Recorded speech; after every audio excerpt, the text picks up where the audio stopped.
चलो आ जाओ, इकोनॉमिक्स में आ जाते हैं।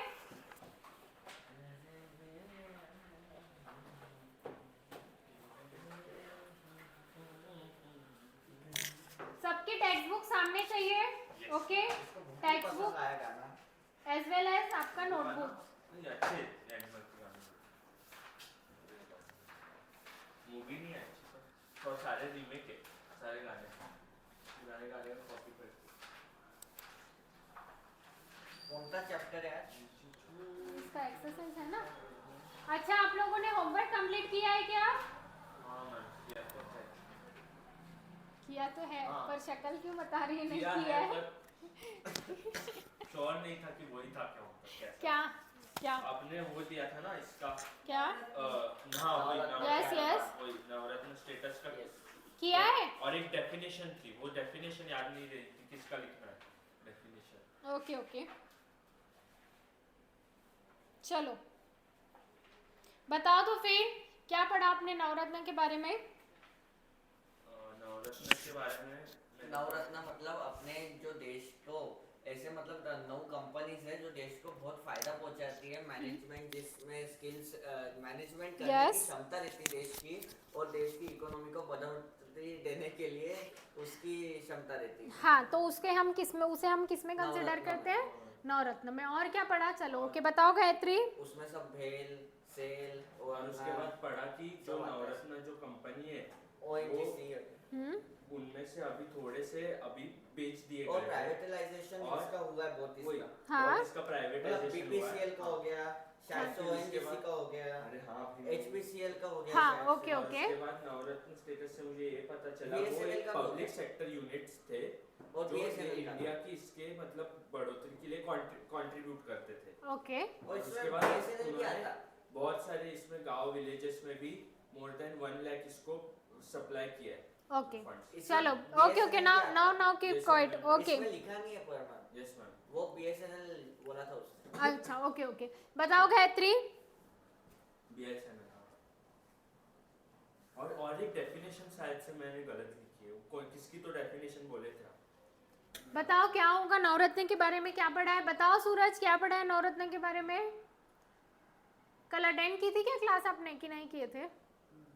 तो फिर आपको नवरत्न कंपनी कंसीडर करती है पब्लिक सेक्टर के लिए। हाँ, पब्लिक सेक्टर में तो सारी आएगी आपकी, तो हम उसमें नवरत्न क्यों बोल रहे हैं? क्योंकि ये 9 वो है कंपनी से जिन्होंने अपने देश के प्रोग्रेस के लिए ये किया है। हाँ। चलो आ जाते हैं, मतलब आधे बच्चों ने होमवर्क किया है, आधे बच्चों ने नहीं किया है। अकबर के इसमें जो था ना, जो 9 उसके मंत्री थे तो उसको नवरत्न बोला जाता था। बस बस, चलो आ जाओ। बोला वो। हाँ, ये तो सही बात है। तो मुझे कल क्या ख्याल आ रहा था, आप नवरत्न पूछ रहे हो तो स्टोरी का पूछ रहे हो। अभी याद आया। चलो आ जाते हैं। ओके, 1997 या 98 की अगर बात करते हैं तो आपकी पब्लिक सेक्टर, प्राइवेट सेक्टर की बात कर रहे हैं क्या? नहीं, पब्लिक सेक्टर 9 यूनिट ऐसे थी जिसे हमने सेलेक्ट किया और उसे स्टेटस दिया नवरत्न का। नवरत्न के अवार्ड्स भी देते हैं कंपनियों को, क्यों?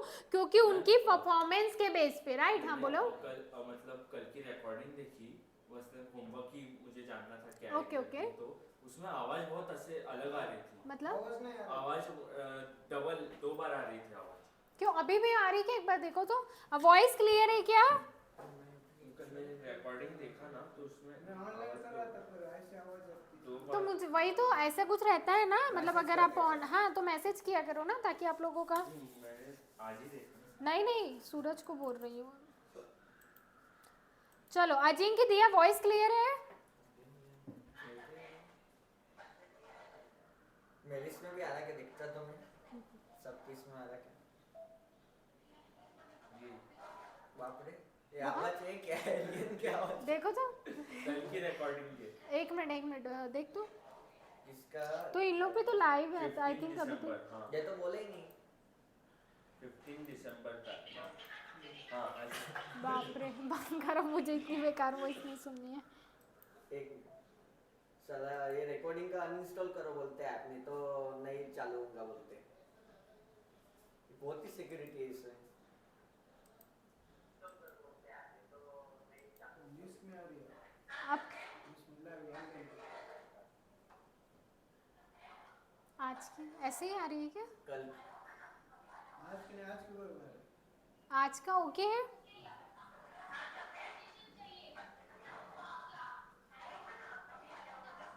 माइक खराब हो गया शायद. रुको एक बार वापस से क्लोज करो तो। आज का दिखता तो.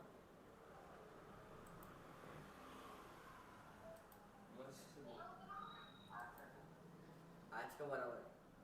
Hello hello. हाँ आज का बराबर है। 10-15 सेकंड पीछे इसका. ठीक है अभी आज का। आज का तो बराबर है, कल का ऐसा क्यों हो हाँ गया? चलो चलो ओके ओके। आप तुम लोगों को क्या मजा आ रहा है वो 15 सेकंड पीछे सुनने में, बंद करो। चलो ओके चलो आ जाते हैं। Now please all keep your mobile of.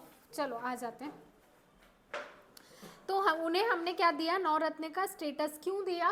क्योंकि उनकी परफॉर्मेंस के बेस पे ओके वो आपको क्या दे रही है, फाइनेंशियल मैनेजियल ऑटोनॉमी। ऑटोनॉमी मतलब वो आपको उतनी फ्रीडम प्रोवाइड कर रही है, उतने ही बेस में आपकी इकोनॉमी को क्या कर रही है, सपोर्ट कर रही है। ओके कौन कौन सी थी देखो तो, IOC, ONGC, HPCL, BPCL, okay IPCL, BSNL, भेल, सेल, NTPC। ओके बेसिकली ये सारी, इसमें से कुछ को हमने और आगे डिवाइड करके मिनी रत्न और महारत्न। मिनी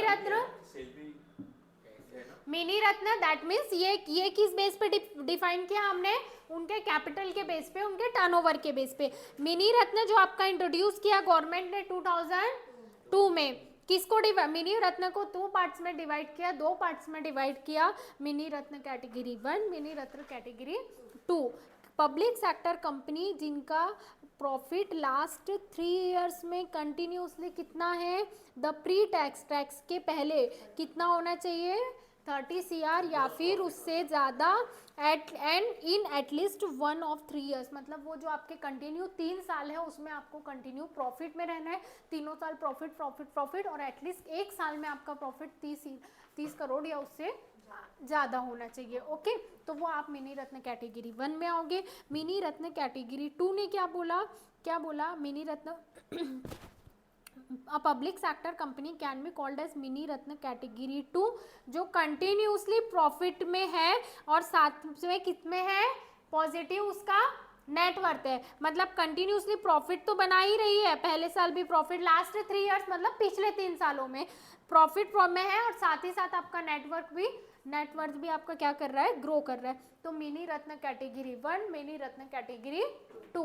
महारत्न कंपनीज इसके लिए भी, ये बेसिकली उसलिए बनाते हैं ताकि भाई कंपनी जो उसमें है कि भाई कॉन्फिडेंस क्रिएट हो सके, आपकी इकोनॉमी का स्ट्रक्चर सुधरे, और पब्लिक सेक्टर यूनिट, जो पब्लिक सेक्टर की मोस्ट ऑफ द इंडस्ट्रीज क्या है, नो प्रॉफिट पे चल रही है, लॉस में चल रही है, सिक इंडस्ट्रीज हैं, तो वो भी अच्छा परफॉर्म करके इस कैटेगरी में आ सके। इसलिए ओके जैसे आपको रिवॉर्ड मिलता है, आपको मिलता है ना स्कॉलरशिप ये सब, तो वैसे ही कंपनी में भी कंपटीशन, अच्छा हेल्दी कंपटीशन क्रिएट करने के लिए गवर्नमेंट ने निकाला है। Okay Maharatna companies, the Maharatna category for central public sector enterprise जो आपका इंट्रोड्यूस किया 2009 में, किस लिए, ऑब्जेक्टिव क्या था, अंडरलाइन करोगे, to empower mega CPCS to expand, वो अपना ऑपरेशन मतलब जहाँ तक वो जिस लेवल तक वो काम कर रही है वो इंक्रीज करे, और साथ ही साथ वो global giant that means globally multinational company, आपके इंडिया की कंपनी वो MNCs कंपनी में कन्वर्ट हो, उसके लिए हमने निकाला महारत्न। ओके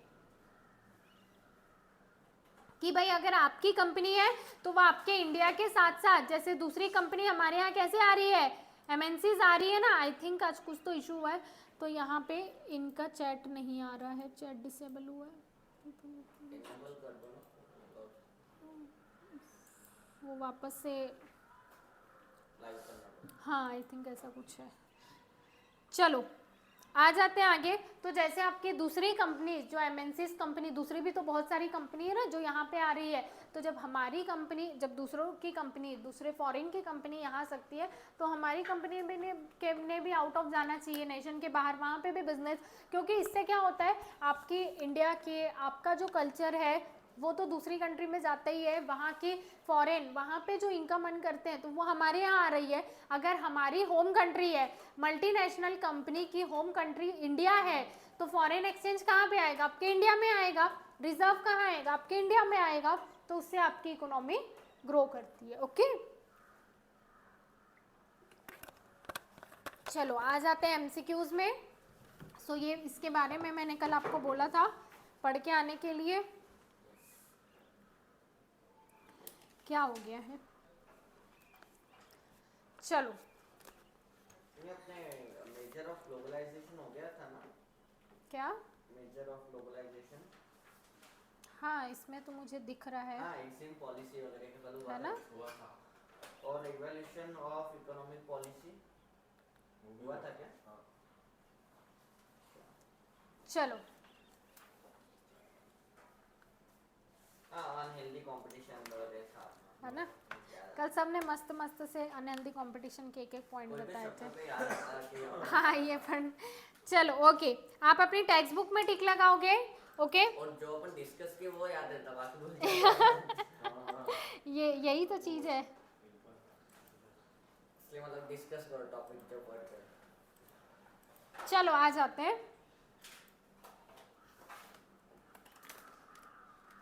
चलो क्वेश्चन में आपको एक्सप्लेन कर, क्या हो रहा है भाई, ये क्यों स्क्रॉल डाउन नहीं हो रहा है?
चलो, after independence India has adopted, India ने क्या अडॉप्ट किया?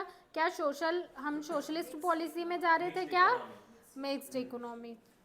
The new economic policy approved foreign technology. हाँ, इस कॉटेज इंडस्ट्री में तो पॉसिबल नहीं है, स्मॉल स्केल में भी पॉसिबल नहीं है, माइक्रो में भी क्यों करेगी गवर्नमेंट? दैट्स वाई इसका आंसर क्या होगा? High priority. Good. At present the number of industry जो आपके पब्लिक सेक्टर के लिए रिजर्व है वो सिर्फ और सिर्फ कितनी है? दो। कौन कौन सी? एटॉमिक वाली और डिफेंस वाली। रेलवे, हाँ, रेलवे और एटोनॉमिक और रेलवे। वो कुछ तो भी नेट का इशू हो रहा है। एटोनॉमिक और रेलवे। चलो असर्शन और रीजनिंग में चलते हैं। हमको तो एक क्वेश्चन ही नहीं आता एसेशनल रीजनिंग। मतलब एग्जाम में नहीं आता ये है, ये बोर्ड पैटर्न में है। ये जो भी है ना, ये क्वेश्चन में से कोई क्वेश्चन ही नहीं आता। ऐसा खुद का ही क्वेश्चन बनाता वो। हमको पेपर पैटर्न दिया ना, क्या क्या आएंगे और वही आता। 50 मार्क का दे आज दिया। भी दे दिया उसने, क्या आएगा? Population control, differential birth rate, death rate, हाँ क्या? Multinational poverty. चलो आपके सर को जाने दो, आ जाते हैं। चलो आ जाते हैं। क्या भाई, डी लाइसेंसिंग का मीनिंग मैंने कल आपको बोला था। D licensing of industry was an important step जो हमने लिबरलाइजेशन में लिया था। सही है कि गलत है? इंडिविजुअली आंसर दोगे। हाँ चलो बताओ, आपका क्या बोलना है? हाँ बोलो। सही है। ओके। जिससे इससे क्या हुआ, बढ़ोतरी मिली।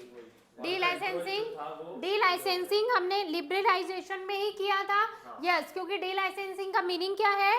फ्री करना। फ्री करना, आपको लाइसेंस की जरूरत नहीं है। तो ये बात सही है। Unwanted control and restriction lead to economic stagnation, मतलब इकोनॉमी स्टेबल हो गई थी ना, आगे बढ़ रही थी, मतलब आगे तो बढ़ ही नहीं रही थी और पीछे जा रही थी प्रायर टू 1991 के पहले।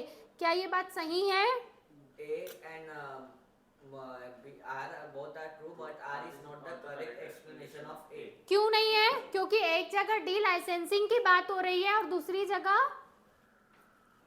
समझ में आ रहा है क्या? सूरज नहीं समझ में आ रहा है तो फिर से पूछोगे, ओके?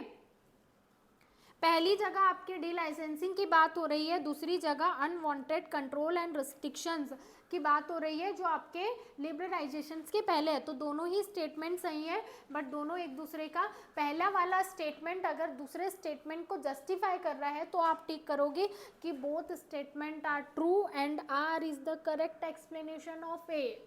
ओके, अगर वो उसका, अगर मैं पहली लाइन बोल रही हूँ, नहीं आपको मैं एग्जांपल बता रही हूँ, यस यस, अगर मैं आपको पहली लाइन बोल रही हूँ, प्रियंका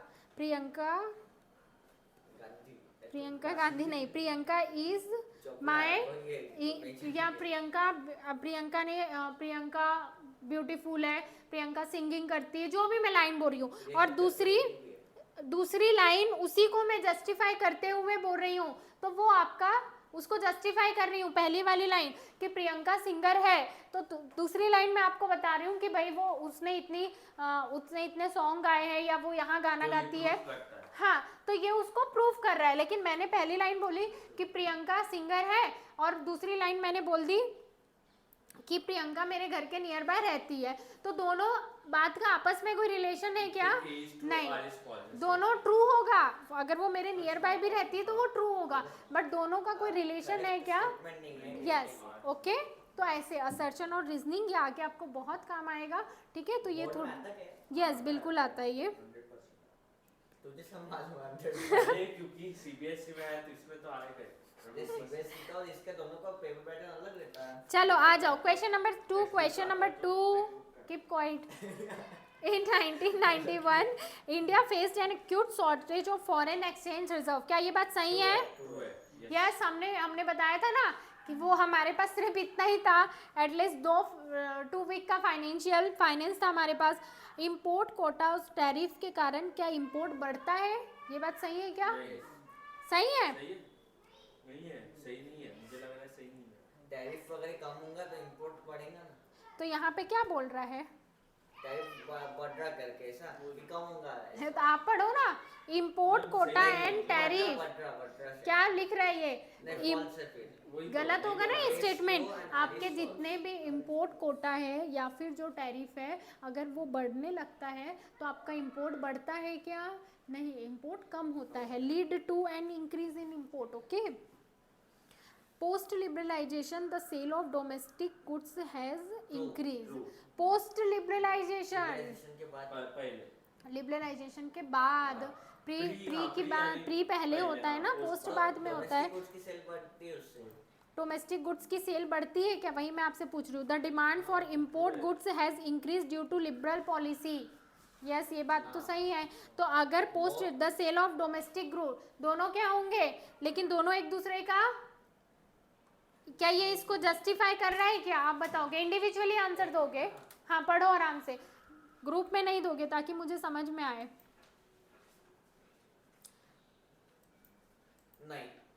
नहीं है। ओके, चलो अर्णव। ए ट्रू है, उसी करेक्ट स्टेटमेंट नहीं मेरे हिसाब से। एक तो ना ये इशू इतना हो रहा है कि मैंने ये एंड किया है लाइव। हाँ, मुझे तो लग रहा है होगा, क्योंकि एक इधर था क्योंकि लिबरल पॉलिसी के बाद लाइव, हाँ भैया एंड किया है। मुझे लग रहा है कि होगा। अच्छा, आपको लग रहा है होगा, दोनों एक दूसरे से रिलेट है, ऐसा आपको लग ऐसा रहा लग रहा है। है? ओके, मेरा क्या है, सूरज का है। चलो बताओ। तो पहली लाइन आपको ये बोल रहा है कि लिबरलाइजेशन के बाद, लिबरलाइजेशन के बाद डोमेस्टिक गुड्स की डिमांड बढ़ने लगी, और दूसरा बोल रहा है कि हम इंपोर्ट ज़्यादा करने लगे। तो पहली चीज़ डोमेस्टिक गुड्स के बारे में है और दूसरी चीज़ इंपोर्ट के बारे में, तो कैसे वो एक दूसरे को, वही इसलिए मुझे लग रहा है बहुत not correct explanation. Due to globalisation a country can not achieve self sufficiency in food production. ये लाइन तो हमने कल ही पढ़ी थी, कल मैंने आपको बताया था ना सेल्फ सफिशिएंट का मीनिंग। तो ये बात तो सही है, ग्लोबलाइजेशन ग्लोबलाइजेशन, ये तो सेम लाइन आपकी टेक्स्ट बुक में दी है ना, तो कंपटीशन बढ़ेंगी और जो अपनी तो आप सेल्फ सफिशिएंट नहीं हो पाओगे।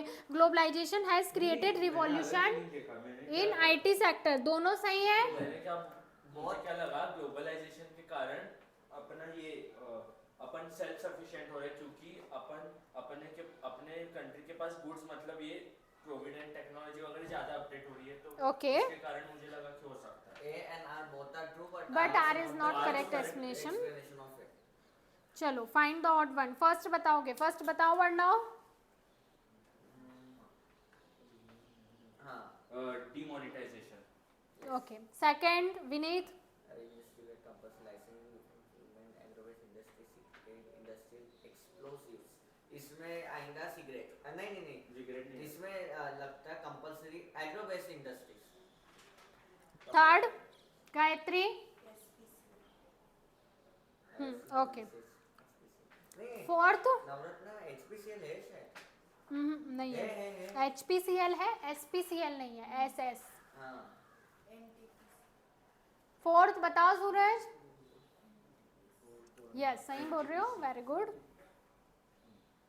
चलो आ जाते हैं आगे। Identify and explain the concept from the given illustration. Vehicles manufactured by various automobile company, अब वो इंडिया में अवेलेबल है, तो ये कौन सा कंसेप्ट होगा? Globalisation. Very good point, globalisation होगा। ग्लोबलाइजेशन के में क्या लिखोगे? क्योंकि अब हमारा एक्सपोर्ट और इंपोर्ट हम फ्रीली कर पा रहे हैं। ओके, और अच्छे संबंध से भी। ओके, ट्रेड लिबरलाइजेशन भी लिख सकते हो, ये भी हमने एक पॉइंट पढ़ा था ना, ट्रेड लिबरलाइजेशन। गवर्नमेंट ग्लोबलाइजेशन होगा। Government equity in some public sector enterprise is sold to private, क्या हो गया? प्राइवेटाइजेशन। और जो गवर्नमेंट सेल कर रही है वो क्या होगा? ये ऑब्वियसली ये प्राइवेटाइजेशन है। एक वर्ड मैंने आपको बताया था, जब गवर्नमेंट अपना वहां से इन्वेस्टमेंट रिमूव कर रही है, डिसइन्वेस्टमेंट। चलो, foreign investment are encourage on the large scale in the industrial sector of the India. किसके लिए, क्यों हो रहा है ये कंसेप्ट, किससे रिलेट कर रहा है? अच्छा, एग्री डिसएग्री नहीं, ये इसके लिए FDI लग रहा मुझे एक बार। Foreign direct investment, foreign investment अब आपके इंडस्ट्रियल सेक्टर में आने लगे। कैसे आने लगे? फॉरेन डायरेक्ट इन्वेस्टमेंट है। फॉरेन डायरेक्ट इन्वेस्टमेंट किसके थ्रू पॉसिबल हो रहा है? ग्लोबलाइजेशन। ग्लोबलाइजेशन के कारण नहीं होगा, क्योंकि फॉरेन इंडस्ट्रियल। मैं मारूंगी तुम लोग को पकड़ के, अब तुम लोग को मुझे चढ़ पहले ग्लोबलाइजेशन लगा। लिबरलाइजेशन है, होगा ना, आप लिबरल कर रहे हो। ओके, हाँ चलो एक काम करो तो, यस, ये तीन में से कोई दो क्वेश्चन लिख के बताओगे आप मुझे, ओके। जो आपको समझ में आता है, जो आप रीजन दे सकते हो। आइडेंटिफाई में से ना? हाँ बस इसके बाद छुट्टी है ना? हाँ, इसके बाद छुट्टी है। इसके बाद विनीत को तैयार होने के लिए पूरे 1 घंटे का समय मिलता है। वही रिसेप्शन में जाना है। विनीत फ्लैश के जैसा रेडी होगा। यहाँ पे क्या